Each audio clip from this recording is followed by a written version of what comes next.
Hello, everybody, and welcome back to Cantripped for part 2 of 6 Feet Umber. My name is Connor, I use he, their pronouns, and I will be your host and keeper today for this Monster of the Week special. And here is my party. Hello, I'm Art. My pronouns are they, them, and I play Kasey, and his pronouns are he, him. My playbook is the monstrous. Hello, I'm Beck. I use she, they pronouns. And I'm playing Rosie Deacon, who uses she, her pronouns. And my playbook is the mundane. Howdy folks, it's the Beetle Bard. My pronouns are they, them. My character is Eugene, uses all pronouns, and their playbook is the spooky. Hi, I'm Jamie. My pronouns are they, them. I'm playing Sterling, whose pronouns are also they, them, and their playbook is the wronged. I didn't know that. That's fun. Lore drop. Mhm. I think the only one whose playbook I actually knew was Art's. Everybody said theirs at one point in the group chat. If I Yeah. knew them consciously in the front of my brain, I'm not sure, but I did at one point.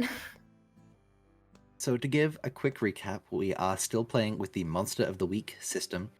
And as a heads up, this episode, like the first one, includes a handful of trigger warnings, which include injury, blood and gore, death, decay, and reanimation, mild body horror and transformation, claustrophobia, uncanniness in the uncanny valley, bugs and insects, and referential religious themes and religious horror. So many. I had to add an extra one in there because someone went all in with the moth shit last episode, and I'm like, I was like, No, I need to add in. Beetle went in with the bugs? How could that have happened? Like, Wow, I it's gotta add almost in like they're more known for content bugs. warnings. That's a list of content warnings so long it could be like a pamphlet and everything. Like it's not just That a would little give note. Fable SMP viewer a stroke. So to recap some of the information that we got last time. Upon arriving in the town of Umber Hollow, Eugene and Sterling discovered that the man who had sent for them, Father Arthur Matthews, the town's local priest, had been murdered the night before. Although murdered is something that the Sheriff Lucia Barrow Cunningham, is questioning, as not only was the Reverend stabbed through the heart, but he was mauled at the neck. After investigating around town, running into the new replacement clergyman at the church, and uncovering some interesting disputes between Eugene's extended family and the lawyer, helping the founders of the town redistribute the land underneath their property, the group head to the Whitmire estate, the legacy estate of the town founders, now in the possession of a young Englishman sent over after the final remaining living descendants of the Whitmires passed away. While on the Whitmire estate, our party split up. Sterling and the local deputy, Kasey, went out into the desert to search for the entrance to a cave. And while discussing some of their personal history and searching for a cave themselves, Eugene and the daughter of the local tavern owner, Rosie, were caught out trespassing by Graham Whitmire, the young Englishman, and brought inside, where they were witness to something strange and spooky outside the door. Meanwhile, Sterling and Kasey found something scratching at the walls of a small cave. Is there anything that I'm forgetting that you guys would like to add in? There's a preacher and he sucks. The worst guy. I am hoping we get to punch him by the end of this. Family drama. Family drama. Some perhaps tension between our local deputy and the local sheriff. Oh yeah, there's a toddler. A baby. There's a toddler. There is a baby. And I swear to God, if anything happens to that baby, I'm gonna be very, very upset. So I think we'll start off part 2. Not at the house, but back by the entrance to the cave with Kasey and Sterling. The last we left off, you two had started to back away from the small cave in which you could see veins of silver illuminated by a flickering lantern light, and heard the scratching and shuffling of something inside. followed by a pause and a heavy click as you begin to move away. And staring at the entrance to this cave, the two of you, both experienced deadly hunters in your own right, one trained and one instinctual, sense what is coming before you see it. Sterling hears the footfalls and the shuffling, heavy charging, and the crying out. But Kasey just smells the blood. Rich, heavy, metallic. As a young woman bursts from the cave, wielding a shotgun like a club, swinging directly for Sterling. Hello? This is a Wendy's. Oh no. What? Hello, ma'am. What? Is she like coming at like to hit with the shotgun as if it was a melee weapon, or like shooting? Basically wielding it like a club, holding the barrel of the shotgun. Holding the barrel, oh my god. Holding the barrel my and God. swinging. I feel like Kasey dives to try and block that, even if it's with his Oh. body. Like instinctually, whatever he needs to do, put himself in between the two of them. Mm-hmm. I was gonna say that I feel like Sterling shoots right away, but if This could be a Casey's two-parter. jumping in front Let's of let them, this be a two-parter, right? Like I jump in the way. If I fail to do so, then your ready to action is to just Yeah. start shooting. If Sterling blocks their path, they're not gonna shoot. I promise. You can shoot around. This campaign is about to be a lot shorter. Kasey, I would like you to roll an act under pressure Cool. as I don't Mhm. like Connor's scary DM voice. Okay, that is 11. 11. Okay. As you step in front of the woman and block the swing, you're barely focused on the swing itself. It contacts with your body, but all that you can see is the massive, gaping wound in her shoulder from which the blood is still pouring, heavy and viscous and slowly drying. Kasey, how long has it been since you fed? God, probably like a couple weeks. Hello? Hello? Hello? Good morning. Good morning? I like how everyone else had deep concern, and I just went, yeah, like probably a couple it's a lot. like you're asking the last time I went to. So you said you're on the 11, which is a complete success. What's keeping Kasey grounded in this moment? Sterling. The fact that there's a person here, an obvious threat beyond like the need to feed, that grasping onto humanity at the minimum, he wants to keep this other person safe and cannot afford to lose control in front of someone he doesn't trust or know. It's pure it's like 50% survival because he needs to be able to stay here and he can't lose his cool. And then the other half is like the urge to protect the person he's with. Mm-hmm. Stepping in and would you say that you've just kind of blocked it with your body, or are you sort of catching the swing as it comes? I think he'll try like hand on the gun, like hold like if they're coming down with a hit and you grab it with a hand. Mm-hmm.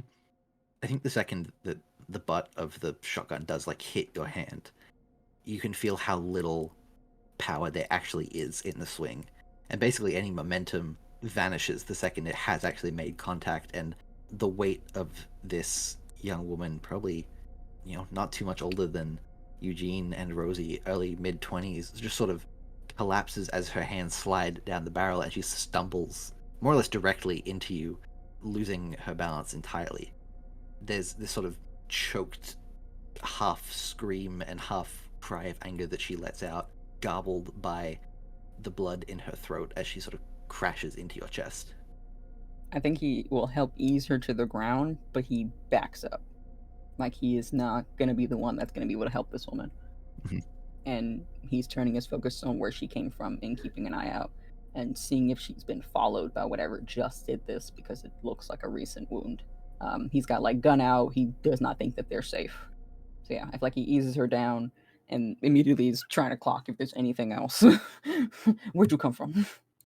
I don't think you can see anything. Like nothing is chasing, like following her out. It seems, for all intents and purposes, like she has come out at you rather than coming out from something else. Mm.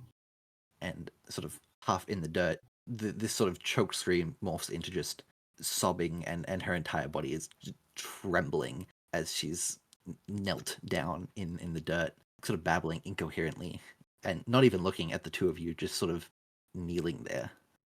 I think Sterling is going to switch from their shotgun to their revolver so that they have a free hand but still have a weapon at the ready, and kind of also kneel down next to the woman, attempt to like put a hand on the shoulder ground, see if they can get any reaction.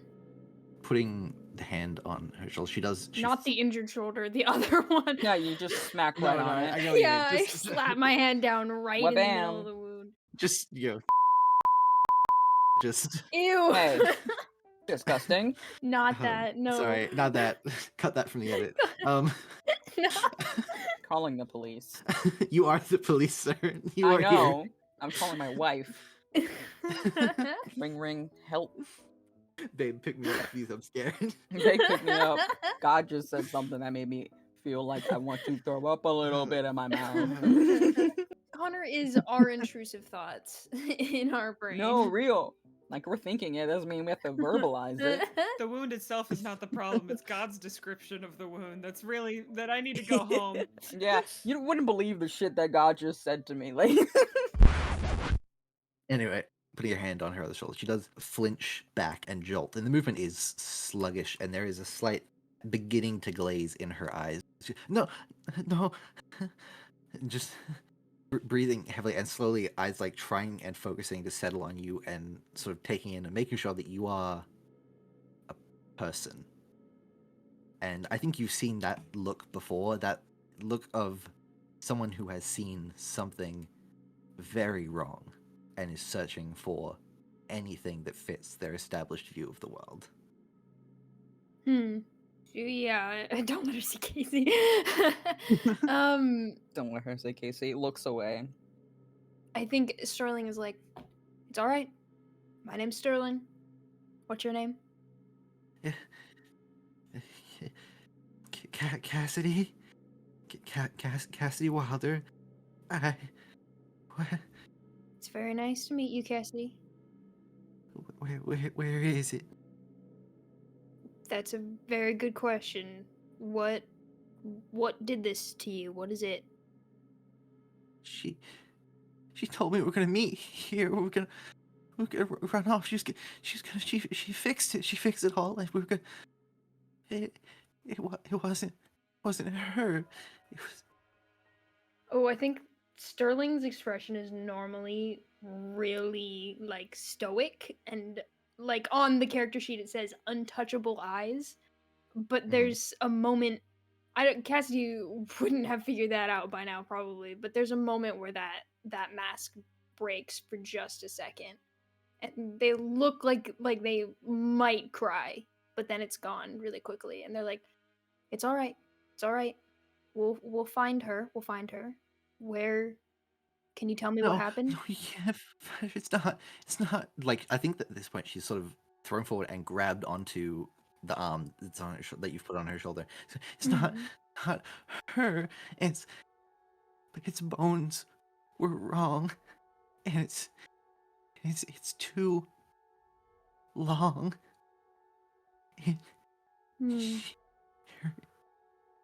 Her face is wrong. Sterling does not react well to the touch. Still has their gun pointed vaguely in Cassidy's direction, just in case, and is like, "Cassidy, who did you come here to meet?" I came here to meet Joanna, and she told me the other day because we were here and we found the silver, and we weren't supposed to be here, but we were driving cattle through through the land. We didn't realize, and she said she was going to talk to the lawyer and get everything sorted out. We just had to meet back here, but then she didn't come back. And I just thought if I met her here, but she. It's all right. It's all right. You're safe now. And Sterling is kind of chewing on their lip a little, and is like, "You don't know that the thing you saw was actually her. If it didn't look right, could have been something else." It had her face and her eyes, and Doesn't then always mean it's the same person.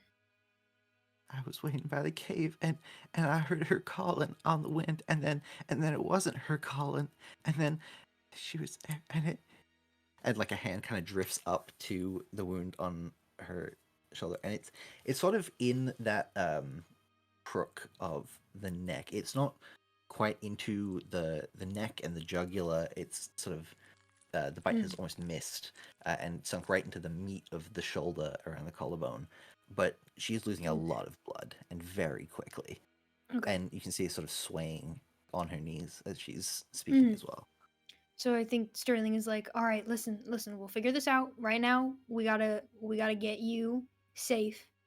I don't know if Sterling would have medical supplies. I assume they would, since they've been traveling on their own. But if they don't, they're gonna like tear off a piece of their shirt and try. I don't know if there's an action for this, but it's gonna attempt to help in some way. There's protect someone. Protect someone. Wait, +3. I do have it. Oh. DIY surgery. Wait a Wonderful. minute. Oh, I went to surgery school. When you do some quick and dirty first aid, roll plus cool. Okay, So yeah, that's cool roll then. that's what I was like. I got a thing. You got a thing. I'm Pookie. picturing Sterling just being like, okay, we gotta I can do surgery. I sutured an orange one. I'm ready to go. Okay, I shall roll. Okay, 9. 9. Okay. So mixed success. So I think you have managed to stem the bleeding by what were you saying you were doing? Kind of trying to bandage it. Yeah, almost with... attempt some sort of bandage. I think that you sort of stemmed the bleeding, but because of where the wound is in the shoulder and just how big the wound is, it's this large chunk of flesh that's been ripped out of her shoulder. It's hard to keep the bandages there. It's hard to keep pressure on it and keep it in that spot with the equipment that you have and where you are now. Do like, in case it's time of like dealing with people being hurt, like logistically and being really just like pragmatic about this, does he think there's any way we could get this woman somewhere safe that would have the tools to help her in the time that she would probably have left, given the severity of the wound? Does this feel like a realistic thing they could do? Or is this more like he's trying to figure out if they need to soothe this woman in her final breaths, or if they could actually do something to help her and should spend that time trying to get her help rather than soothing her? I think looking at it and inspecting it, and I think that Kasey is probably familiar with the time it would take a human with this particular kind of wound to die. There's a chance you could save her. If you can get her back to the town relatively quickly, get her to Dr. Darcy or to Angela Darcy, she probably could survive this if they could properly attend to that wound. Yes. Okay. But I think the longer that the two of you are waiting here, the shorter that time is going to get. Are you like a strong boy? This is out of Yes. character. Are you strong? You one of those? You beefy? You carry people? You like can carry people? Yes, very. Cool. I was like out of character. How you feeling on a strong?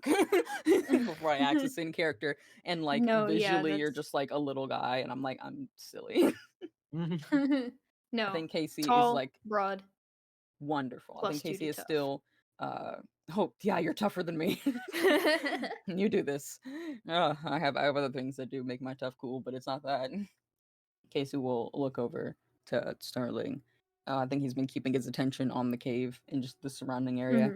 You think you carry her? Yep. We should go. You coming with? You staying here? Coming with. We should Gotcha. go. We shouldn't stay here. I think Sterling is gonna scoop up Cassidy and then ask her a question. Try not like keep talking to her, not let her fall asleep. Be like, tell me about Joanna. Tell me more about how y'all met.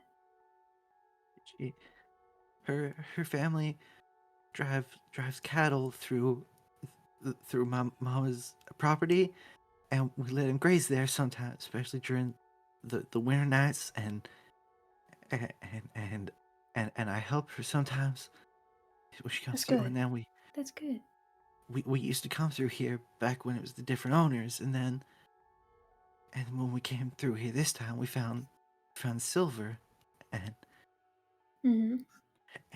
and Joanna just thought if we got some, then we could sell the cattle. We can move out west further to the ocean, and she's sort of rambling softly. And I think the longer that you're carrying her, the more she's like just kind of curling up into your chest, and is kind of trying to stay awake and to keep conscious, even if it is kind of getting a little bit fainter as things go on. Mm-hmm. Okay. So you're heading. Where exactly are you heading? Back to the town. Back to town. Like straight Yeah. back. To doctor. Mm-hmm. While you guys are heading straight back to town, we might jump back over to the Whitmire mansion with Rosie and Eugene. Oh boy. Last we left off, Stress. you two had what was the wording? Rained holy fire of moths down upon the thing more or outside less. the door. Last we left off, Connor used his spooky voice for the first time, and we both collectively shit our pants. Which one was the spooky voice? What do you mean? Which one was the spooky voice? A cold one. I'm cold. Stop, Connor. I don't even care what this thing is. I want it dead because it sounds like that. Anyway, silence had fallen after the moths had descended, and I think that the two of you were just sort of left standing in the foyer behind you, Graham Whitmire lying curled up on the couch with his hands clamped over his ears to drown out the sound of everything that was happening. And there is still silence. There's no more knocking, no more yelling, no movement. And then, from the corner of your eye, Oh no. in the large glass wall that frames the kitchen in the adjacent room, you see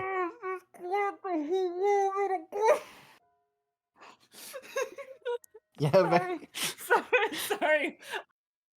you see something moves past the window, scampering, almost scuttling on all fours, almost so quick that you can't even register what it is, but just that it's tall and gangly and throwing its weight in these lumbering motions as hands and nails drag at the wood of the balcony outside.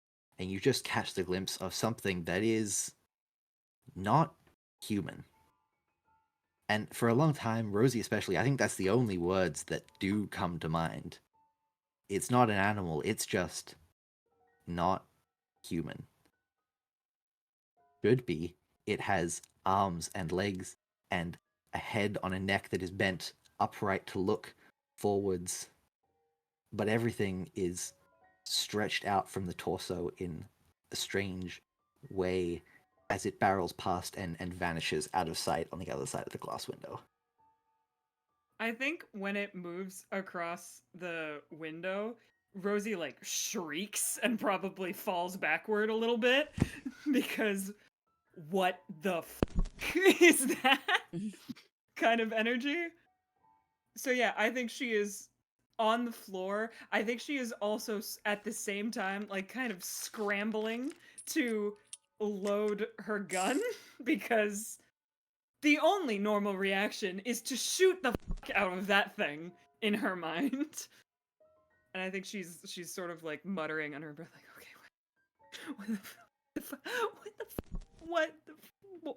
what? But yeah, she's on the floor trying to load a gun with very shaking hands and freaking the fuck out, essentially. I think Uriel is trembling and like their eyes widen as they realize kind of what they've done, and they like start to pray out loud, just reciting like Hail Mary, literally anything and everything that like comes to their mind as they like are slightly glancing but kind of keeping their head down. And the rosary that was Father Matthew's, they are holding it so tight that like the edges kind of like pierce their hand and blood is welling up on their palm as they're just gripping this thing and praying. Mm-hmm. Full Confiete Dio Omnipotente style, just like losing. I realize that makes no sense to anyone who's not Catholic. It's fine. That's I watched Supernatural. I have bits and pieces. Yeah. Anyway, there's a horror. There's a horror that's not the Catholic Church. Surprise! The true Who got that horror of one this out? campaign is the Is the Catholic Catholic Church. Um, No one However- expects the Catholic Church. Oh, people always Everyone expect expects the Catholic Church. So as this is happening and you're praying, I think that there is just like a stumbling and a shuffling from behind you in the room, and this sort of weak whimpering groaning, and if you turn around and see Graham is sort of dragging himself up from the chair and stumbling No. away from there and over into the kitchen, and with trembling, shaking hands just sort of picks up a glass. I believe that the two of you should probably go soon. What? I need a moment. I need some water. A moment. What? What? We can't be going out there. What is Rosie. What? We can leave you be. Just have your glass of water, sit down, and don't open the door. No, I don't come. I shouldn't be downstairs at night. I'm supposed to stay upstairs at night. I'm supposed to. All right, go to your room then. And as you hear him turn the tap, and it's this horrible screeching, rasping sound. And the water that comes out, the second it does, you can smell, even from across the room, that there's this strange, acrid, almost sickly sweet scent to the water that Graham doesn't even seem to register. He just starts scooping up glasses and drinking it and just gripping the edge of the sink. Can I stop him from drinking it? If you would like to try. Um, I say that. I don't think he's putting up much of a fight. If you're stopping him, then yeah, I think Uriel is just gonna like grab the water and like hold it down like against the counter and be like, "We'll get you your water. Just go upstairs into your room and wait until we come and get you. All right?" Yes, of course. I should speak to I need to speak to Franklin. No. Maybe tomorrow. Tomorrow in the morning when the lights out. That sounds like a good idea, doesn't it? Beetle, can you roll me is the term manipulate a person? Is that the move? Manipulate someone? Can you roll me one of those, please? Sure. Oh, okay. What is that? Plus charm? Okay, I got one. Okay. So, Mm-hmm. so on the dice, I rolled a 3 and a 1. Mm-hmm. So that's a 4 plus my 1, so that's like 5. So that's basically, like, if you round up, that's like a 10. I think that's a fail. That's a fail. 7 is a success. Is that plus your charm? Yeah, my charm's only plus 1. Okay. And that means even if I try to help, it won't Mm-hmm. do anything. Because helping only grants a plus 1. Mm. Yeah, that's a fail.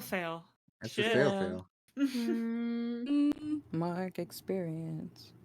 Oh yeah, mark experience. Slay. Doesn't matter as much for one shots, but it But- feels nice. It's a consolation prize. Yippee. For a moment, Graham is on board with what you're saying and is listening, and there's a spaced out to his bloodshot eyes that is linger on you for just a moment. And then there is the sound of a doorknob turning and a lock rattling from back at the front door behind you. Gun on door immediately from me. I think that the second he hears it, Graham like shoves past you and is fully limbs flailing, knocks you over into the sink, and the glass in your hand shatters, cutting open your hand as you try and right yourself, Eugene.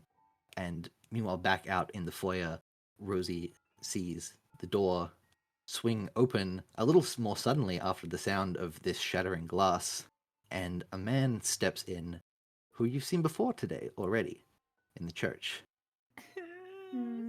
Mr. Franklin Stallworth, Esquire, the lawyer of Graham Whitmire, is a slightly short, broadly shouldered man in maybe his 40s, 50s, with slicked back blonde hair and sort of a very Victorian English mustache, sort of thick, almost curled at the edges, dressed relatively elegantly with his coat over his shoulder. And he opens the door and freezes at the sight of Rosie standing there with a gun aimed at him. I don't think she's even standing. I think she's still sort of on the Still floor. on the ground? Yeah. Still on the floor, and sees you with a gun. What the devil is going on here? Who are you? What are you doing in this house? Eugene? Eugene? Connor, Mm-hmm. can I use a move? You can veto this move because I feel like it gives me a lot of power in this scenario in which it is a mystery who this monster is. What move would you like to use? Do you have the ability to know exactly who's a monster? So I have tune in, so I can attune my mind to a monster or minion. And if I succeed, one of the questions is, where is the creature right now? Ooh. I roll weird. On a 10 plus, I hold 3. On a 7 to 9, I hold 1. On a miss, the monster becomes aware of you. I will give you full license for that one, because I feel like it doesn't matter if the monster's right in front of me, but if there's a little lore thing about my backstory or what I am, I would give that to you to give to the monster. Okay, let me grab my playbook so that I'm flicking through. I can read the rule and process for a second. Give me 2 seconds. No worries. Yeah. Because I've been holding on to this, because I was like, I'm not going to do it at the beginning of the session. Could you imagine session 1? Hey, Connor, where is it? I had to step away for just a second to grab my copy of the rulebook. I found it. Hold on. This is some real home game flicking through core rulebook core podcasting. How does it feel to have the paper under your fingertips? Keeper, how does the parchment feel? Lick it. Don't. What? Describe the taste. We need all 5 senses, Connor. Get That's a how you paper really cut do a on your podcast. tongue. This rulebook is finger licking good, let me tell you. So you're rolling to try and attune to the monster that you had seen outside. Yes. I feel like since my moths basically asteroid impacted on it, that there's some connection. And also there's so much blood in my hands right now. I feel like I can use it for magic. I don't know. You know what? F- it. It'll be fun. You can yes, you can go for it. Sure. Okay. Roll plus weird. Dice don't bunk me, please. Let's go. Dice don't bunk me, please. Oh no! Okay. Okay. So it's not a crit fail this time. Oh no! Fantastic. It's a 7. So I just barely. Oh, that's a pass. Mm-hmm. I just barely hold 1. Oh, thank God. Mm-hmm. So with my one question, I just have one question. What's its favorite Yes. color? No, I'm just kidding. Where's the creature right now? For just a moment, as you're half in the sink, you can smell this strange waters that's soaked into your clothes and feel it stinging the cut in your hand as you're squeezing the glass and the blood against the remnants of the herbs and bone dust that was in your hand from casting that hex. Your vision flickers, and it's impossible for a human to comprehend seeing through a million eyes at once. But for just a second, that is the feeling that Eugene has as you are overwhelmed by the vision of the moths that you sent down, acting as a singular creature as they encircle this being. And you see as it stumbles and scrambles, the remnants of its clothes, a shirt covered and stained with blood, and a bandana and a lasso trailing behind it on the ground, ripped and tattered rope, as it almost scrambles up the side of the building and clings to the walls, its nails digging into the wood. And that is where your vision floods back to you at the same moment that this man in the hallway appears. And you can see that, so the monster is outside, behind the mansion, quite a ways away from the front door, quite far away from you. And I think as this is happening, you hear this sort of bellowing snarl from outside that I think everyone else does hear it as well, but it rings in your ears through that sensation of the moths and being so close to it for just a moment in their bodies. But Graham doesn't react to it, and Franklin doesn't react to it. But Rosie, and even Kasey and Sterling across the property towards town, can hear it.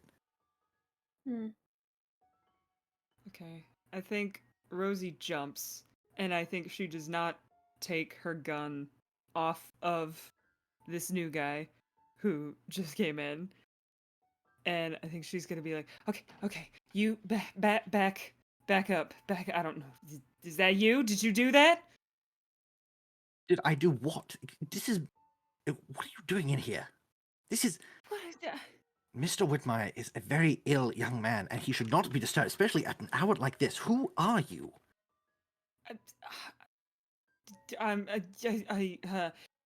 You, What business do you have here? I live here. Yeah, and why you been saying all those things to Mr. Whitmire? About how all those things are not what he thinks they are. Deer here? The hell are you talking about? Mr. Whitmire is suffering a tremendous amount of stress. He has been uprooted from his friends and family. He is come down with a fever. He has been having nightmares. He needs... I ain't never seen a fever manifest as some sort of terrifying demon thing that crawls along the walls. I can't claim to know what you're talking about, but if you're here to feed into his delusions, I'm going to ask you to leave. There's no form in monster that we can insight check. If you can make it cross that door without an invitation, maybe we'll leave. An invitation? What on earth are you on about? And I think at this time Graham sort of stumbles out and is almost standing behind Rosie, and Franklin sort of steps forward and cautiously steps around Rosie on the ground to take the sleeve of Graham's jacket. So he enters he does enter the house, yes. He crosses the threshold. Damn it, I wanted to shoot something today. I will not hesitate to get the sheriff involved, even at this late hour. Well, we're working with the sheriff, so you have fun with that. Wonderful. I'm sure that she will be very glad to know what her subsidiaries are up to. And I think he sort of starts leading a stumbling Graham up a set of stairs kind of behind you. And as they move past, and as he picks up a lantern to light the way up there, there is, for just a moment, a painting illuminated on the stairwell. It is not one that any of you would have ever seen before, but there's enough facial traits in the features of the people in it to recognize that these are some of the founding members of the Whitmire family who founded the town. But Rosie, for just a moment, you catch a glimpse of a woman in this painting. Perhaps 30 or 40 years old. But undeniably, your great-grandmother standing with the Whitmire family. When I return, both of you had better be out of this house. You're not the only ones with firearms, and I will not hesitate to use force if necessary. If I catch either of you on this property again, there will be dire consequences. I can assure you I have very high-standing legal connections. Right, and where's the edge of that property, by the way? Because, not all of it's yours. So just let us know where the edge of that, where the mine would be, where my father owns that part of the property. And you can ask your father where exactly he thinks the property line is. I mean, if you're the lawyer, you're the one that spelled it out for him, so I feel like you should be the one to know. Unless you're saying that, you your job as a lawyer, you aren't taking it seriously enough to know the terms that you have people signed to. Because unless I'm misremembering, we were invited into this house. And then something came barreling down on the door, threatening us, and we did what we thought was best. And then, 5 minutes later, you show up, and we just have to assume that it wasn't you? Some lawyer you are. I assure you that I have been in town. You can ask your father, perhaps, whether or not I have had time to be banging on the door of my own home to what? Intimidate people I didn't know were in here? To scare my own employer, my family friend? This town has a strange effect on people. I've seen it in every face I have looked upon. It's being out here alone too long. And I will not allow you to further corrupt my employer, a man who is like a son to me, with these delusions of grandeur. The property line to which your father has bought encompasses all land, with exception of a 60-foot border around the house itself. He wants more. He wants to rob my client of his home, and I will not allow that. If your father's greed is to overtake him more, he will need to offer up far more than he is currently. Good night. I trust that the two of you can find your way out, considering how focused you seem to be on the front door. And he pulls Graham up and out of sight into a different room upstairs. We can't go out. We can't go back. We can't go. You were not saying we can go. We're not going back out there, right? We're not. Lawyers suck, but at least they're human. So we're not going out there. Yes. You go out through the basement, he won't know anything different. Oh God. Okay. All right. Okay, we're going out. We're going outside. Going outside. All right. Wonderful. Wonderful. What the fuck is going on? Well, I think a lot of it's pretty self-explanatory, Rosie. Oh, is it? Is it? Is it now? Am I just an idiot then? Because I don't know what the hell's happening. I don't know what that was. I don't know what you did with the hands and the the fire and whatever happened there. And there. This ain't self-explanatory. Is that just your way of getting out of saying whatever the hell is happening? Because you seem awful calm. The Lord gave me a burden to bear. Oh, holy shit. Okay.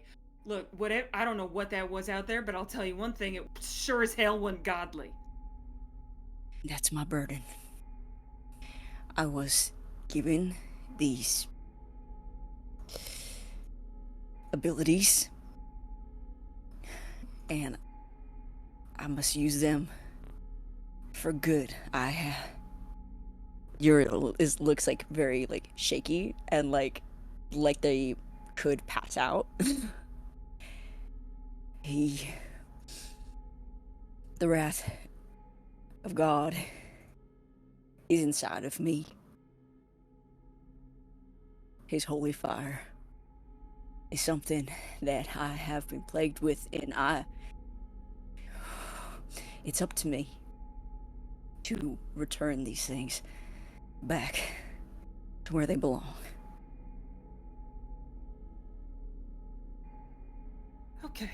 Okay. You know, any other night, I might call you insane, but let's.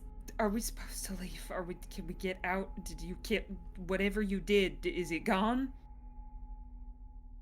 It's near the back of the house, a little ways off, but Oh, good. So it's oh, son of a bitch. Okay.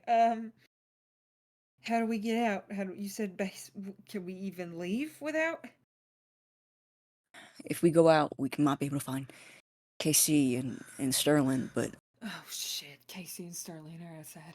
I forgot about that. Okay. Yeah, maybe we should go.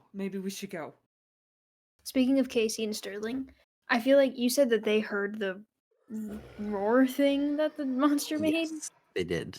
I feel like at that noise, Sterling is gonna turn to Casey and be like, "Go help them. I will meet you back there." no, I'm not separating. Okay. It don't make no sense for anyone to be alone.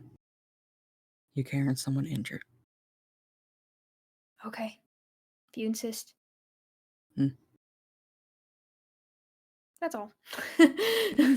No, I think maybe it's not all. Let's stick with you guys for a second. Okay. Sterling, the last time you carried a body like this. Oh my god, how dare you? Jesus Christ, I was not locked in yet.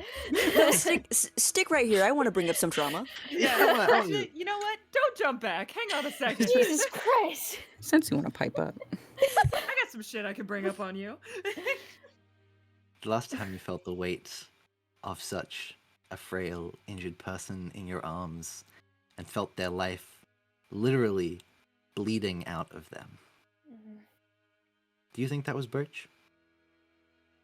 Probably, yeah. Mm-hmm. How do you think that is affecting Sterling in this moment to feel that again? Especially if they've been having this conversation with Cassidy to try and keep them conscious. I think that Sterling is not doing well. Like they're carrying her fine. It's not a physical effort that they're having a problem with, but they're still like breathing really heavily. Mm-hmm. Could I ask you to roll an act under pressure, please, Jamie? Yeah. That's a 4. Before. Oh no. I think there's a moment.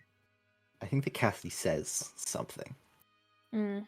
And I think I'll allow you to choose what it might be, but there is something that Cassidy says Mm-hmm.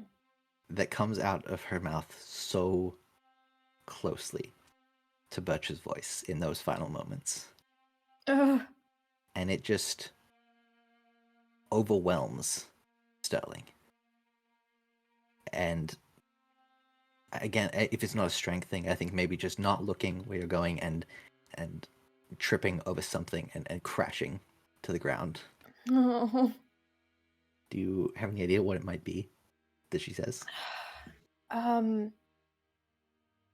It's probably, I feel like if she says something about like the last conversation that she had with Joanna and like the things that she said, if she like specifically quotes Joanna, will absolutely hurt them really bad.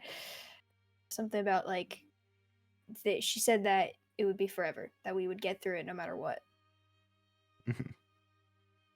How do you think, after dropping to the ground, what's happening there?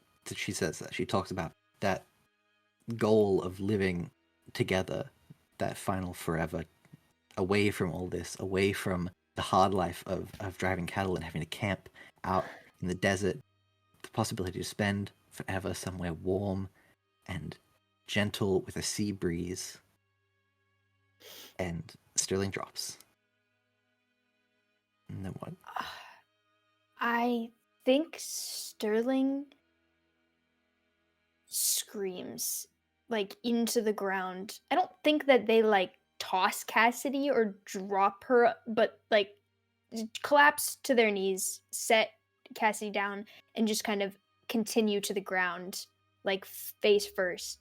and just scream in a way that they've never let themselves scream before, letting out all of this weight that has been on them for years, that has been driving them for years, in a way that they have never let themselves release it before. What? Whoa, whoa, whoa, whoa, whoa, whoa, whoa. I'm sorry.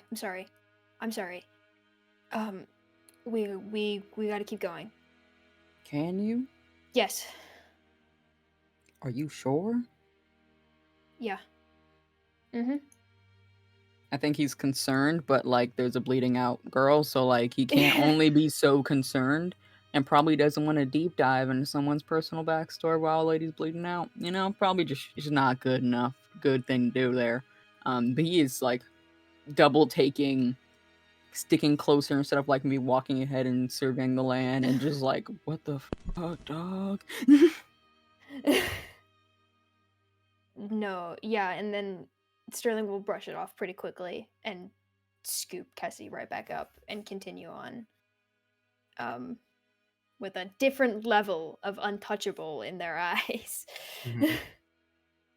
I think that looking down at her as you're running, Cassidy barely noticed the collision with the ground.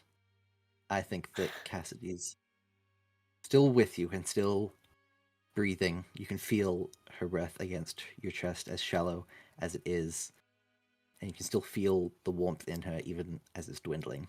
Mm, But there's so little actual speech coming out. Her mouth is moving, and there's a shallow breath against your chin, but you can really barely hear the words. I think Kasey can hear the words.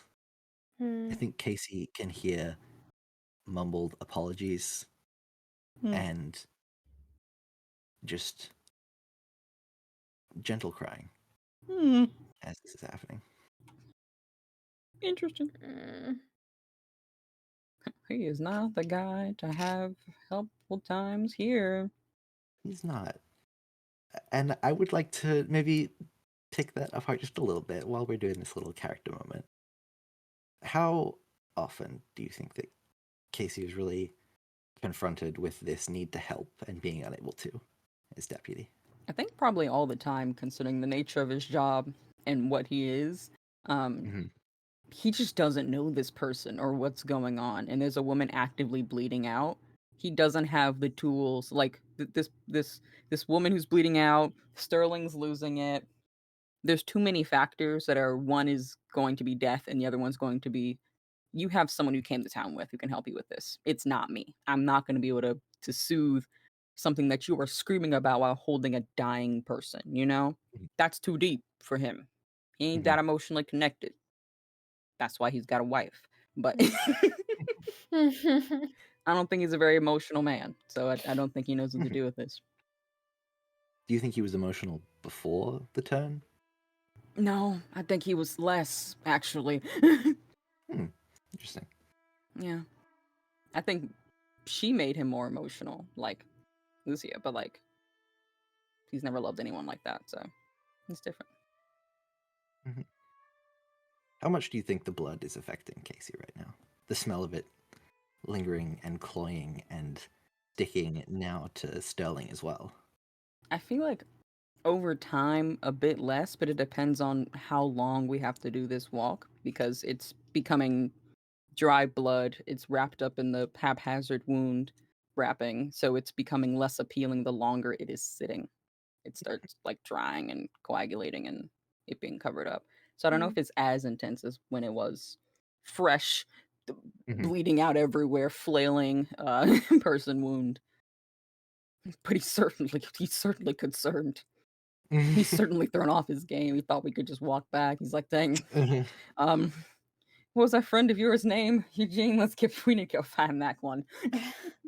So, speed of Eugene. So Rosie and Eugene are leaving the manor and sort of heading out to find the others now. Yeah, I guess we're going through the basement.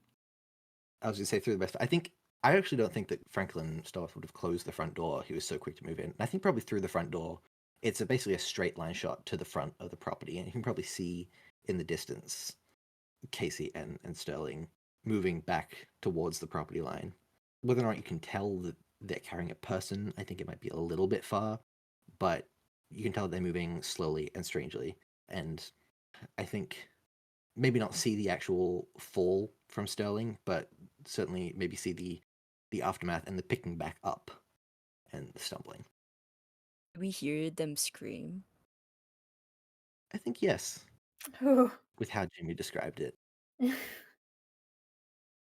Shit. I think Uh, that Eugene is gonna like glance over at Rosie and like take off running.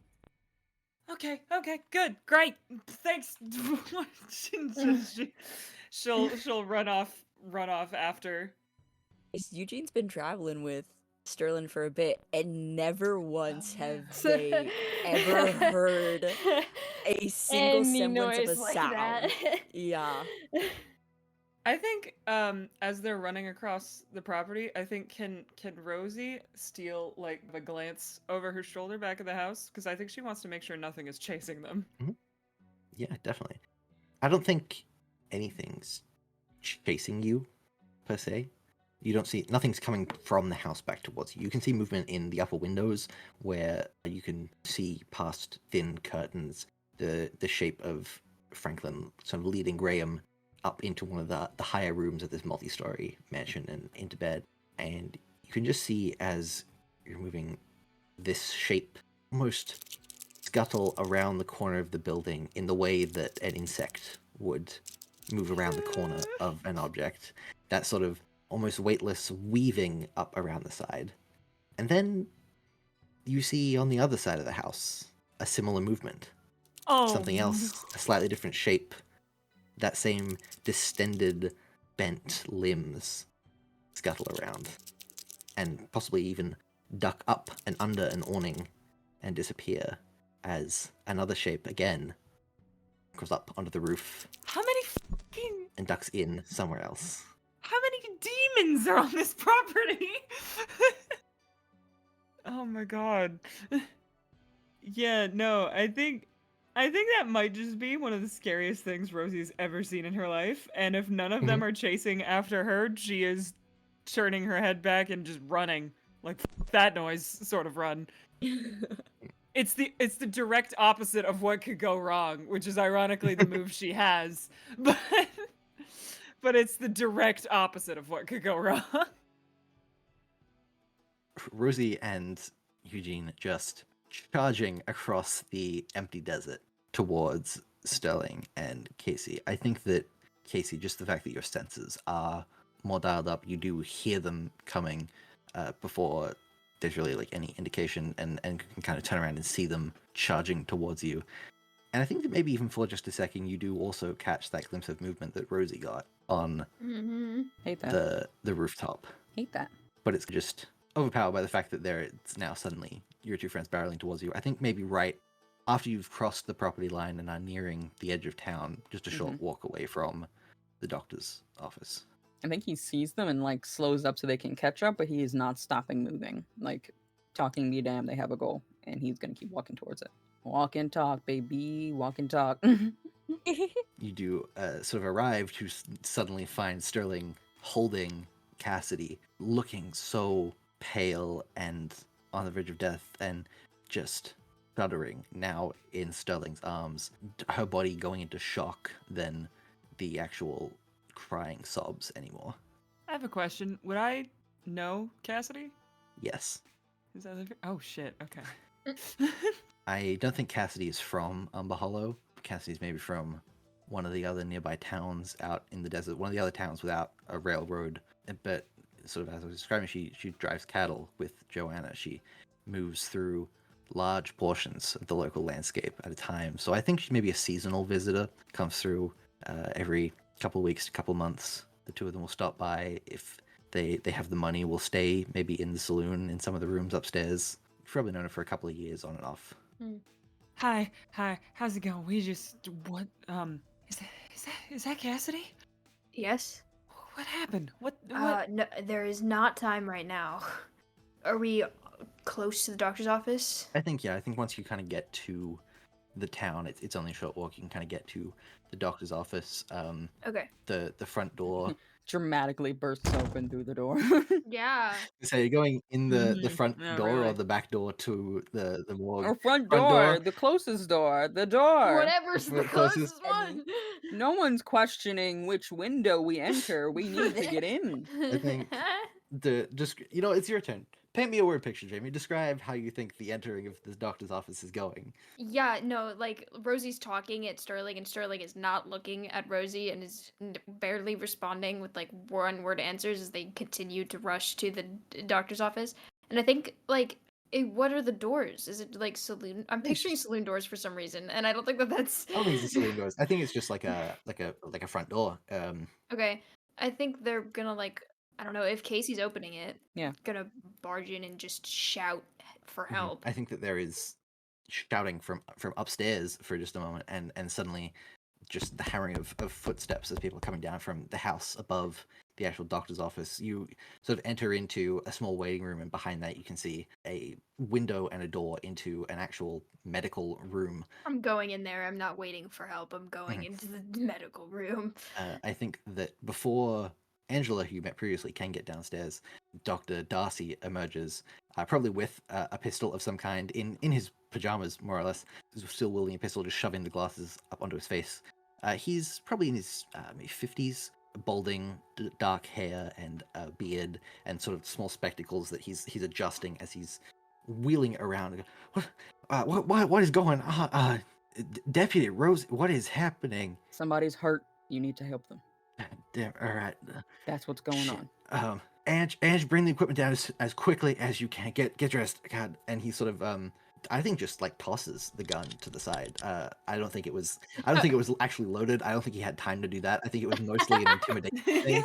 And he just like throws the gun. Didn't work. Throws the gun to the side, and it's kind of skitters across the floor as he's barging in and rolling up the sleeves of. He's got the long winter's cap on with the. Dramatically pulls off his long nightcap and tosses it to the side. But he sort of pushes in through, and I'm imagining there is like maybe not necessarily an operating table, but a table that patients would maybe lie down on to have wounds and things inspected that you've laid Cassidy down on. And he's kind of stepping around and going, what the hell happened here? Is she? We don't know. She's been attacked by something. Help. I think he is helping. I don't know how much he's talking. He's maybe throwing out occasional questions. And he's like, when did you find her? Do you know how long she's been injured? How much blood is she losing? Just things like that. Just throwing out little questions that I don't think you necessarily need to answer or have the answer to. But at the same time, he's moving around and grabbing painkillers and sutures and stitches and things, and is kind of rapidly working to do it as much as he can to patch up this wound. At the same time, Angie comes in and is sort of stumbling and bleary-eyed and almost crashes a little bit into Rosie at the same time. So, what's going on? What's going on? Is that Cassidy?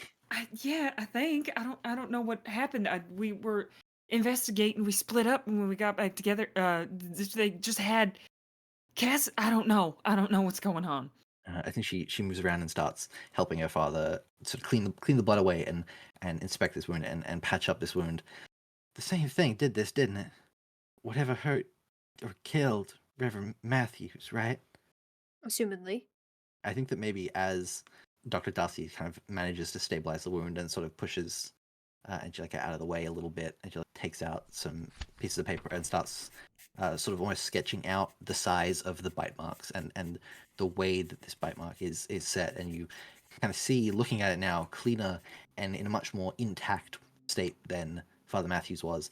It is more humanoid than Sterling first thought, looking at Father Matthews, but it's still distinctly not human. It's still too distended. The bite mark is too long, almost.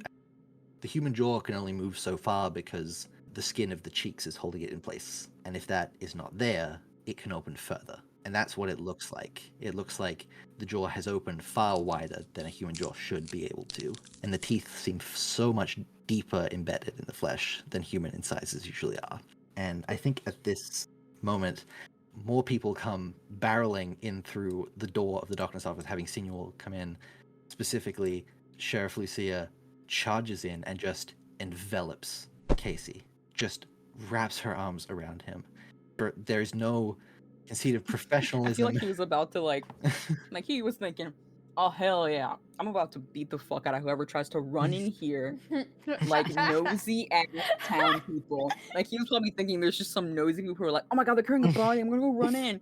And my brain was like, oh my god, I'm gonna have him strong arm these people out of here. And then it's your wife. And like he probably was like gonna be like, now come on now, and then see. Now she wouldn't It's- consider she is herself. my She's- wife. Okay, I don't care what She you very think. distinctly is not your wife, deputy. I know, not yet, but I treat her like You it. do, and she appreciates it. We're ending this campaign with a wedding, god damn it. So he probably like hears the door open and like turns because he's not expecting anyone else to come in here, and maybe is about to be like concerned or like confronting, like, come on now, we need to, and then just gets absolutely enveloped and it settles, like instantly settles all of his nerves. He's got like head pressed into her hair. Everything about her settles him. The situation is infinitely more doable and manageable. I think she's just holding you for a second and kind of burying her face in your neck. Any kind of sense of professionalism that she would usually carry is completely abandoned here right now with you and with these people that maybe she doesn't trust all of them, but she trusts most of them enough to actually be vulnerable for a second. This is not Sheriff Banner of Cunningham. This is Lucia. And she's just holding her. She did not. I'm all right. I'm all right. I know. I just we heard the cry out on the desert, and I said everyone's all right, right? I think so. Good. Can't say it's her real bad, but if God. I think we got her here in time, Mhm. safely, Huh. she should pull through. Thank God. The odds are in our favor. I think as this is happening, the other person who charged in Oh no. Oh my god. is Lillian Deacon, Rosie's mother, Oh, who... that is somehow worse. I thought it was gonna be the Reverend. Oh, no. Ooh, I'm so sorry. Everybody else, leave the room. Even Cassidy, because no one needs to be here for this. I'm about to get chewed the f- I out by my thought, mother. ooh. Oh, I'm so sorry. I'm so sorry, Beck. I will miss you. That's it. Bessie. I'm dying. I'm getting taken out of this campaign. You've been dragged by your ear. Back home, where I should have been. Similarly, for just a moment, there's a moment where Lillian just envelops you in a hug. How are you picturing Lillian Deacon in comparison to Rosie? I think Rosie is a small Lillian. Mhm. I think they if they were the same age, they would look like identical twins. I think Mhm. is kind of the energy. Her mother's genes were very strong, so I think it's like, yeah, maybe her hair is like darker than Rosie's or something, but it's a very very close resemblance. Mhm. I think this is the moment where she also just hugs you and holds you close, fully like hand on the back of your head, bracing you against her body for just a second and just grounding herself in the fact that you are there. I think Rosie is going to hug her back just as tightly because Rosie is still in a state of absolute panic. Maybe not absolute panic isn't the right word because she's not having a meltdown. But I think her entire brain is like sort of restructuring reality. So she's having a moment. So I think like a part of her, like when something is really scary and you just revert back into I want my mom. Like, Yeah. I think it's kind of that energy of like all of a sudden her mom is there and Rosie just reverts back into I am 12 and if my mother is here nothing in this world can harm me kind of energy. Which is ironic because her mother is probably the thing she has to worry about most in this room. But I think Uriel looks at that Hmm. and then like looks down. oh, I think for a second she's just holding you and just sort of, you're safe, right? You're not hurt. I think I'm okay. All right. I think Good. I'm gonna get slapped, aren't I? She sort of pushes away from the hug and just has her hands gripping so tightly your shoulders as she looks you dead in the eye. Where the hell have you been? Okay, I told you. No, the no, sheriff was Primrose dragging. Deacon, you did not tell me. You told me 7 hours ago that you're going down to the sheriff's station. Yeah, and things. Yeah, and I got sent on a mission, sorta. I guess. Oh, mission. Mission, is that why you're talking to the preacher? You're being sent on mission now? I don't. No, not that kind of. Good Lord, Mama, you know I wouldn't. No, I know. Where the hell have you been? What? This is gonna immediately undermine my. We were at the church for a while. And then, we went up to the Whitmire mansion, and we were looking around there a little bit, I think and then things happen. there is a moment where, for just a second, there is a look that passes over her face that does look like, oh, maybe I am gonna get slapped. Maybe, there is just, and surprisingly, it's not at the mention of the church, it's the mention of the Whitmire mansion. Yeah, I figured. I almost would have preferred if you had just been going to church. Rosie, you can't go there. It was fine for a brief moment. I cannot explain to you what happened. Nothing about that house or that family is fine. Yeah, I'm starting to get that picture. Good. I'm sorry you had to learn it this way. There's a reason that nobody goes out there. Wait. What? You know? No, what? That the Whitmires aren't to be trusted? Yeah, that's what I meant. Yeah. She's looking into your eyes, and there's an uncertainty in her eyes as it's happening. The tone in your voice where you're trying to stumble and backpedal, she is also kind of doing the same thing of okay, what do I say here? What is the right thing to say here? I'm just picturing that scene from Friends where it's like, do you know something? Do you know That's kind of the vibe. I know I something. know something. I know I something can too. tell you what I know. Well, I can tell you what I know, but then I can't tell you what I know. I'm sorry for making you worry, but Mama, I'm 22 and I can't handle myself. I know. And I know you can handle yourself out there, but there are things that none of us can handle ourselves against. And I can't claim to have answers. The only person I knew who did passed away a long time ago. But I know that there are things out there that you don't mess with. Is one of those things the reason Great Grammy is in a photo in that house? There is a reason that our family is here in Umber Hollow. There's a reason we're one of the oldest families in Umber Hollow. We didn't come here for gold, Rose. We came here for solid mercury, for the silver in those mines. And your great Grammy had things that I wish I knew about, and I'm glad that I don't. If I tell you not to go poking around in this, am I going to have any luck in actually convincing you otherwise? I think she glances back towards Uriel and then looks back at her and goes, I would really love to never step foot on that property again, but I think I've been dragged into something where I ain't got much of a choice anymore. I think she lets her hands sort of slide from your shoulders down to just hold your hands in hers for a second. And she nods. And then when she lets go of your hands, she lifts them up to her neck. And for as long as you have been alive, your mother has worn a silver necklace with a small, simple cross on it. Which has always been odd because your family is not religious. In fact, as you've well established, the deacons really aren't that fond of the church. They had an amiable relationship with Father Matthews, as everyone did, but she still wore that little silver cross. Very ironic considering my last name is Deacon. Exactly. But of late, you have seen a different chain around her neck that hangs a little lower underneath the collar of her shirt. And as she lifts up her hands and takes those chains, she lifts both off her neck. And for just a second, you see an amulet as she sort of crumples up the two necklaces in her palms and presses them into your palms, taking your hands again and pressing her forehead against yours. Rosie, I need to head back to the saloon, and I need to take care of some things just in case. Mama, what is... And I need you to promise me that you're going to be safe. Or trust me, the last thing that you need to worry about is going to be whatever's underneath the Whitmire mansion. Right?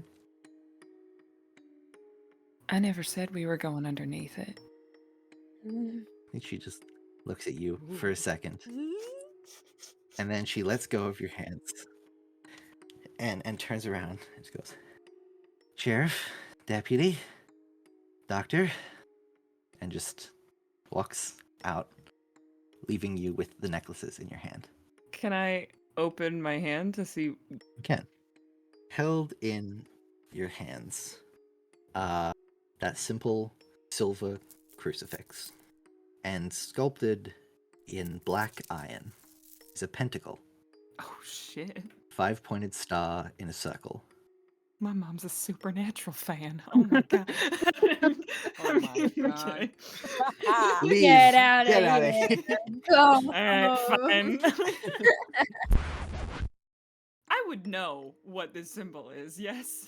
I think you know that it is something. It's Yeah. Okay, that's fair. Because but I like think- like we already said, I don't go to church. Yeah. I'm not involved in this sort of thing. I am the little mundane in the corner who is having my whole entire life flipped upside down right now.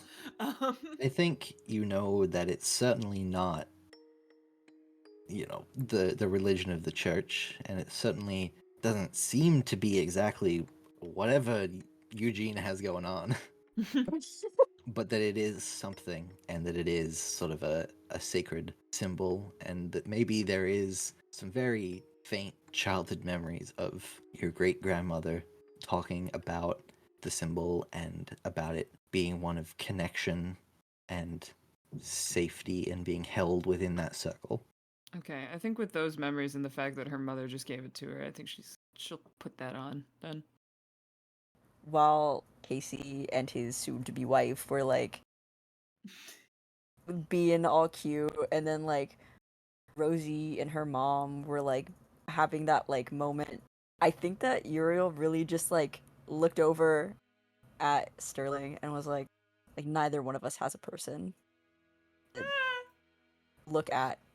They just like look because they're like, I know you don't like touch, but just like looking over, like sharing a moment. That's all. Cries. Because they like it's been a long time since they've expected their family to show up, so they just stopped expecting it. Sterling is biting their lips so hard. This is also a good question. Has Eugene ever seen Sterling like this? Nah, no, absolutely not. Okay. Interesting. I think back with Kasey and the sheriff. Once the sheriff has sort of made sure that you're safe and is checking in with everyone, Lucia maybe goes over and checks with Angelica and Dr. Darcy and making sure that Cassidy is all right. And you can kind of see over on the table, Cassidy is breathing and she seems stabilized and she's asleep, but is sort of being monitored by the doctor and is seemingly okay. You have saved her as far as you can tell. Yeah, we saved one! Woo! Okay, everybody, we can go home now. You did it. We can end this campaign. did We it. saved somebody. Let's end on a high I note. hope you guys Okay. enjoyed 6 feet down. No. This Bow. entire thing was to Bow. protect Cassidy. Cassidy, protect the lesbian. You heard it here first, folks. Connor respects women's rights. I respect women's rights to get murdered by vampires. Women can die just as equally as men can. Exactly. Diversity win. The women's allowed to die. Diversity win. The vampire victim is a woman. Lucia, sort of after making sure of all of this, comes over and you can kind of see that when she barged in, she has like a satchel on over her shoulder. And once everything's done, she sort of, Angelica, darling, can you put on some of the lights in the room? I need to ask these folks some questions. You need to ask some questions. And as Angelica starts sort of moving around, she starts taking out from this bag books. One of them is certainly a Bible that looks old and is dog-eared, and as she's laying it out on a table and flipping through pages, there are notes and underlines and scribbles all through the margins in a hand that, even at a glance, Eugene recognizes after spending so much time with him as Father Matthews. And then she starts putting out other pages, letters and notes, and a different book, which, glancing at the title, seems to be the reports of a missionary. And she starts flipping through pages. So, what the hell is going on in my town? I have the exact same question for you. Did you know? I know what, Rosie? Did you know what could be over there? Did you know I don't even know what I saw. Can't even put words to it. I think she turns to look at Kasey. Mm-hmm. How much do they know, Case? How much did they see? Nothing. I mean nothing. Hell, I didn't even see anything. Yeah, you're right. Spider demons crawling along the walls of a damn house. That sure is nothing. Yeah, must have been my imagination, right? Because that's Not what what she was asking about, Rosie. And I didn't see that. Just a flicker of it. I didn't see those things. I didn't even see them when we got Cassidy. There was nothing even around, even though she had a fresh wound. I think Lucia is... I sort of described the layout of this room, the bit like sort of being a reception area, and then behind like a wall with a window and the doctor's there. And I think that there's a sort of a desk or a counter that Lucia is leaning on, spreading out these pages out in that sort of reception foyer room. So we're like still in the doctor's office. We're just Still in the doctor's office. We're in the just part not... where the reception asks you your date of birth. Yeah, exactly. That's the front room area. When's your birthday? I was just Your I birthday was again? just Okay. here. All right. Do you have medical insurance? What is it? Give me your provider. And you're just like, I help Mom. You need to fill out this form. Don't you already What have? form? We- I did you that. You need to fill out this form with all your medical records. I've only been I to don't you my know whole that. life. Don't you have my medical records? You're the only one I would ever give my medical records. Why don't you have them?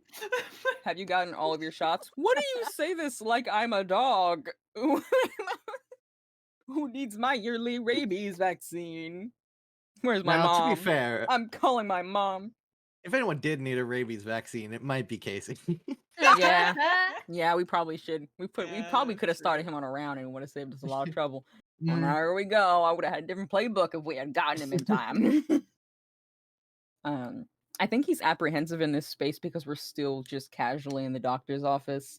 I think in this foyer, Dr. Darcy and Angela aren't in the room with you. They're in the other room. The door's closed. Okay, so it's just squad and sheriff. Squad and the sheriff. Okay, this is different. This is better. He's still apprehensive.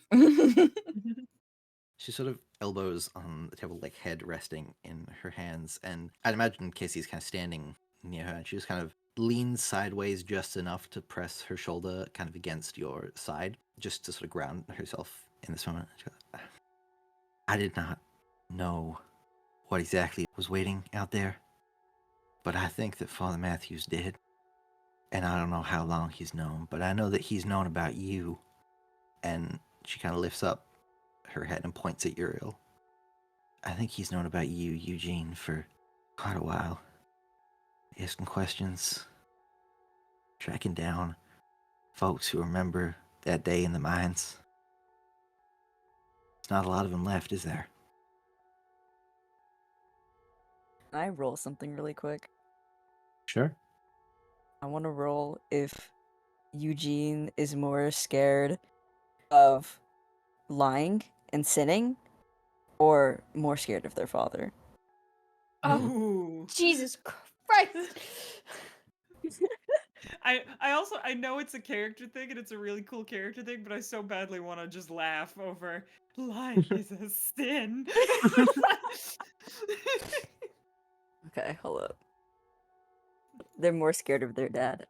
So they're just gonna be like, Oh. I'm not. I was just with Father Matthews because I needed more time with the church, and I needed, and like they haven't, like their hands still bleeding. Like they weren't pulling any attention to like needing medical attention because they're like, obviously someone needs it more than me. Like it would be like I could deal with this. Like God gave me this challenge for me to deal with it, but like Cassie could not deal with that by herself. She needed help. And so like their hands are trembling and Uriel's just I just needed I needed more time with the church. I was not well taught. Eugene, look at me. Right now. It doesn't matter what happened. I don't know what happened. Nobody does. Or maybe some people do, but one of the people who did know is now dead. And that person was trying to track you down because whatever started that fire, something he needed for this. And I think she turns around on the table to kind of face outwards to the rest of you. Not the Bible, but a different book. It takes you a second to register the words in it. It's written in a language that first looks like Latin. Father Matthew's had a lot of Latin books. It's the language of the church, but this is different. It's written in, on one side of the page, Greek, and the other side, French. And you can see as she turns the book around ever so briefly, the title says, A Voyage into the Levant. And Sterling, I think you might have come across this book before, Okay. very briefly. It was written by a man named Joseph Piton de Tournefort, Mm. and it details in the particular section flipped open at the top of the page discussing the Greek church. And circled at numerous points throughout the page in red ink is the word Vrikolikas. Mm-hmm. There's a few other things scratched in and scribbled, none of which is particularly legible. But that word is something that you have heard before, Mm-hmm. and that you know intimately at this point, even if you have never quite been able to track one down again. Hmm. To say that Avrikolikas is a vampire is not inaccurate, but it's certainly not precise. They are something far older and more monstrous than the vampires that exist around you. Mm. These are large, distended corpses, savage and bloodthirsty and driven. These are the things that killed Birch. Not these ones specifically, not whatever is here in Umber Hollow, but something like this. Something old and vicious. Mm. I think Lucia points at that word on the page. That thing. Does anyone have any idea what the hell this thing is doing here? And how we get rid of it? I turn to Uriel. I look at you, just pointedly staring. You point at them like a kid in class. Hmm I think Uriel does not meet your gaze if you look over at them. I think they're just like clenching and unclenching their hands and like looking at the ground. Eugene, What? what? We got attacked by something in that house, and for some reason, you were calm the whole damn time. So? You told me not to open the door. You knew something was wrong from the very moment something knocked on that door. It just seemed like the right thing to do. No, because something knocked on the door with her voice. Hmm. Right thing to do would have been open the door. Howdy, Sheriff. How's it going? Lucia looks between you and goes, I'm sorry, my voice? Yeah. We would have been sliced and diced by something if it weren't for Eugene telling me not to open the damn door. It just It didn't sound like her enough. No, it was pretty damn exact until it started going all creepy with damn cold bullshit. Don't lie to me. I can tell when you lie. Uriel's gonna look up at you. Say, please don't make me do this. There's a lot I can talk about, but I can't talk about this. Not unless I don't want to lie. I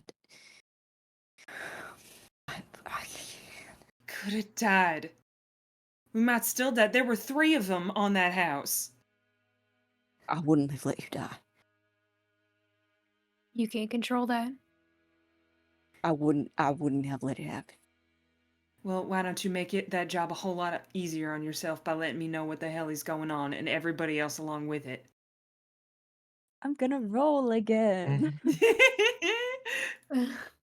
I mean, technically, I could roll to manipulate someone and we could go back to back because there is a system in place for manipulating another Ooh. hunter. That there There is. is. Use There the game's sure is. mechanics. We could. Mm-hmm. There are game mechanics for this exact thing. There are. It's the same rules as manipulate someone. Do we want to? All right, do we go. want to do that? Yeah, that sounds Go fun. for Let's it. play Yeah. the game. I've never used manipulate someone actually against another hunter. This is exciting. I'm kind of excited for you.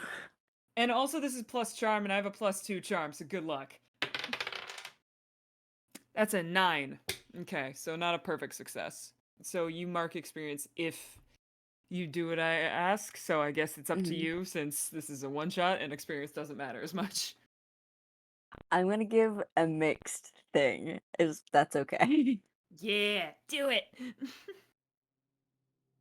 When I was sent away, I was sent to go live with my grandmother. Barely knew her. She didn't come visit because she was sick a lot, and travel would have been hard for her. But when I got there, it was kind of her, kind of not, until it wasn't her at all, and I knew, because she was so much kinder than I remembered her being. And I realized that there were things out there that weren't just people. And I realized that there were some things that weren't just people that weren't all that bad. But I also realized that there were a lot of things that weren't people that were really bad. And wanted to hurt people. Or maybe didn't even want to, just needed it to live. And, well, I just started finding them. I don't know why. They just seemed to just pop up. I think it was the Lord's will. He was sending me on a path. A path to redemption, maybe. A path to help others. To do good. Be good. So when we were in that house, and I heard that voice, I assumed that, if it was really the sheriff, they needed help, they would have just came inside. Not to say I know you or anything, but if something was really wrong, you wouldn't say it like that.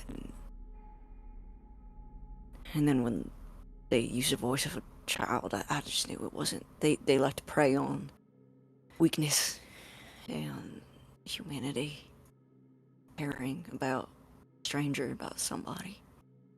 And if they wouldn't have entered already, then they couldn't enter without someone inviting them in. Lucia has, like I said, kind of been elbows on the desk, leaned down, so props herself up. Eugene, I can't claim to know you well anymore. And I can't claim to be following all of your God's will view on this. But I know that you're right, in that not all of these things want to hurt people. And I think under the table, just quietly, her hand slips into Kasey's. He squeezes hers.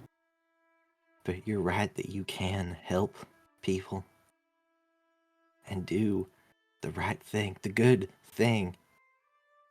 And right now, the good thing is helping us. Please.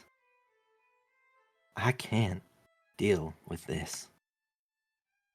I like to think of myself as a mighty fine sheriff, but this is not what I signed up for.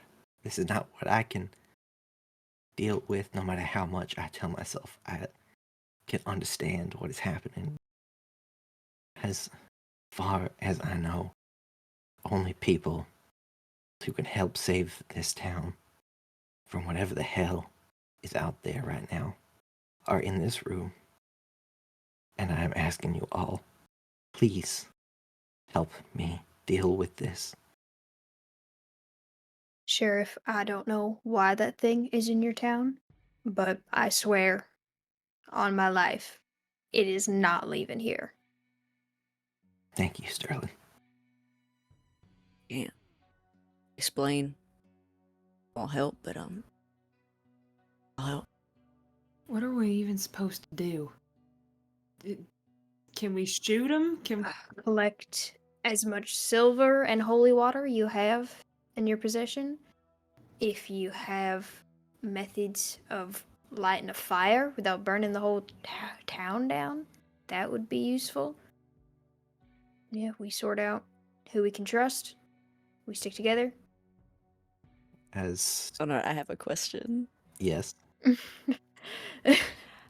can veto it if you want, Mm-hmm. but I'm scared. I think Uriel would want to reach out just to be sure. Because it did use the sheriff's voice, even though he doesn't know if it is the sheriff. She is a little, nervous about laying all her cards on the table. Can I do a where is the creature right now? Or If you say no, hey, if you don't want me to, that's okay. Hey, you no, still I gotta think you roll can. You pass can it. roll. Okay. The only thing I would say is that, as you discussed before, there is a consequence to Eugene using that power. Yep. Mhm. But you can roll. Oh, I love the spooky. Come on. Okay, a 12? Oh my god. Mm-hmm. Oh. All right. I That's rolled a two perfect. fives. That's the equivalent of a nat 20. Yeah. I rolled 2 5s and I have +2 to weird. Hell yeah. I have 3 questions I can ask. You My do. God. What would you like to ask? The first one, where is the creature right now? There's a moment as you're standing here, and the wound in your palm has long since dulled to just an ache, and for a moment it stings as one of the moths which had been still lingering around that creature seems to weave its way, and you get a glimpse between jagged and twisted teeth of somewhere dark underground, a cave with streaks of silver running through the walls of stone. And wherever the creature is, it doesn't like being there with that silver. But you can see it from inside its mouth as it shuffles through this cave beneath the Whitmire mansion. And then there is a crunch and a flick of pain as the jaws close, and the moth is gone. Cool.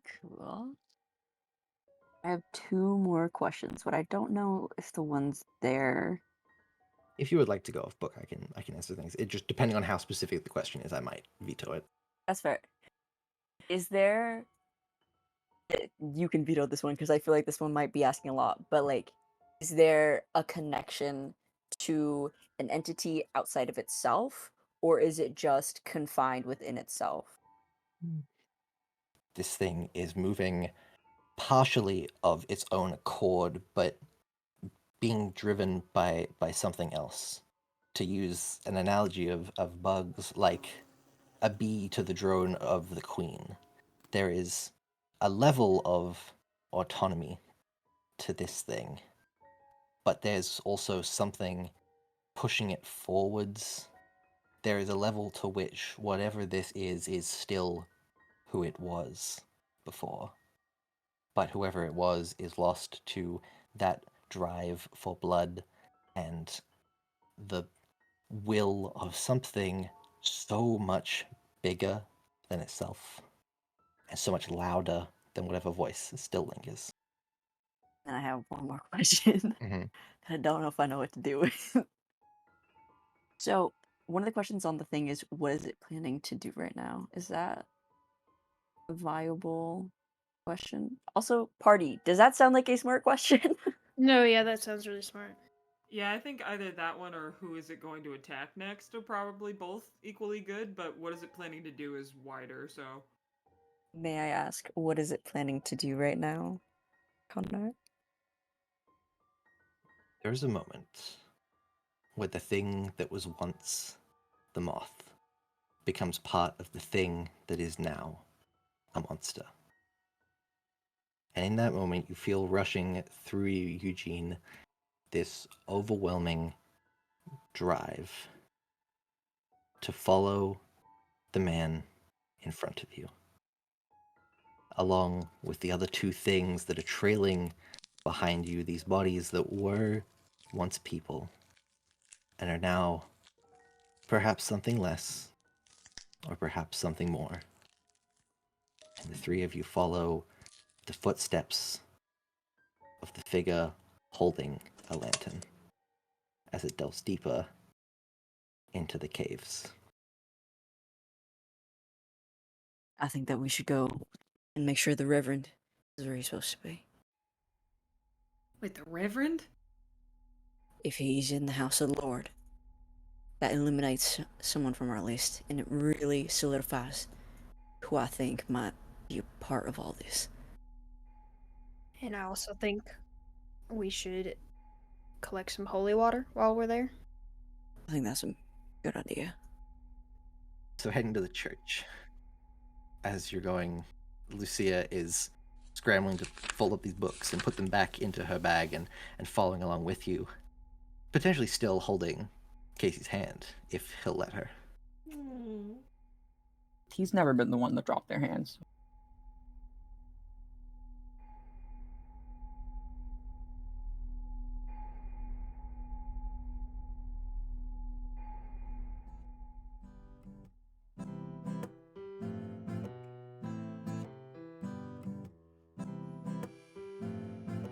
Hello there everyone, it is Connor, unfortunately coming to you alone. I don't have the rest of the party with me right now, because this episode was originally not supposed to be split in this way. Initially this mini-series was only going to be a one-shot, but we just had too much fun telling the story and got really absorbed in this world, and so it actually had to be split into 3 parts, with this second recording having to be split in 2.